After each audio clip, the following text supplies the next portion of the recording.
Alright everyone, I hope you're ready because today we're going to talk about Futaba in Persona 5X, and is she worth for you to pull, or is she a character to wait on or possibly skip? In today's video I'm going to give you information that you need to know about Futaba in Persona 5X, and is she worth for you to get in this game? As you may know, I am a person that doesn't spend any money in Persona 5X, and I'm a global player, so if you're one of those type of people, I highly suggest you dropping a like in this video and subscribe so I can make more videos like this for you. So without further ado, let's get into this video and talk about Persona 5X Futaba. In Persona 5X, Futaba is a navigator focused on debuffs, with her skills reducing defense and increasing the damage of an enemy takes, but her special value is in her skill 3. This allows her to impose a weakness on the enemy. When activated, you can choose a character and the element of that character will be imposed on the enemy. The effect varies depending on enemy resistances. If the enemy is neutral to the chosen element, they are not weak. If the enemy repels, nullifies, or absorbs the chosen element, then they now resist it.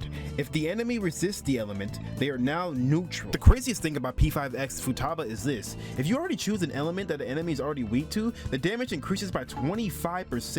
This makes Futaba super strong for teams that already exploit weaknesses and can't add them. So if you go into any fight and you're able to exploit the weakness, Futaba is a great pick for you because you'll increase your damage by 25% and make your damage go through the roof. But you're probably sitting here wondering, like, Luffy, what are some drawbacks from P5X Futaba that I should be worried about? And I got you. Since we do have the CN servers, we do have some evidence of what P5X Futaba gameplay looks like, and it's very known that she struggles a bit against waves of enemies, and her biggest skill requires charging and should be played with a rotation style. For me personally, I think the pros outweigh the cons because imposing the weakness on the enemy is great, and if the enemy is already weak to the element, you can ask Futaba to further increase that damage, and she's also universal in teams and reduces the enemy's defense and damage they take. She's a very offensive navigator, and I feel like she's worth to everyone just to have a little bit more attack boost and a little bit more offense into your builds and rotations that you have with your setups or Phantom Thieves that you got going on. Quick note, it's also noted that Futaba is also great team-ups with these characters such as Joker, Cord, Yaling, Makoto, and the rest of the other ones you see on the screen. I also am right now just going to put up the build for Futaba on screen,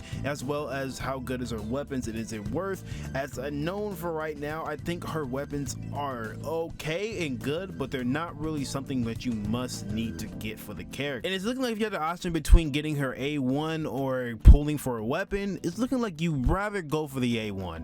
And it's noted that A1 isn't really something that's necessary, but if you want to go for it, you can go for it. But make sure you do save up your coins because, you know, us free-to-play players, we ain't paying no money, so coins aren't coming around in big loads and bunches around here. If you're someone that just pulled Futaba and want to know how to use her in a fight, it seems that spamming her skill 1, her skill 3, then spamming skill 1, it seems like a way to go for the fight.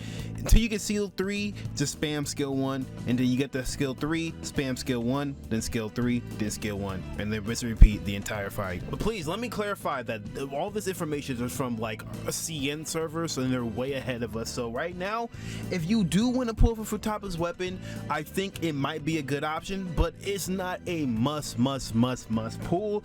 If you don't feel like wanting to go for it, don't feel like you're being left out. And A6 Futaba is pretty worth. So if you just have someone who has the gems and want to go for A6 Futaba, I would guarantee, hey, you should go for it. It's also pretty known knowledge that for E5X right now, especially with globally, like the best weapon is kind of Cord. So if you see Cord's weapon and you have Cord, I would suggest you pulling for that again, especially if you were thinking about saving, if you wanted to save for Futaba's weapon or pull for Futaba's weapon.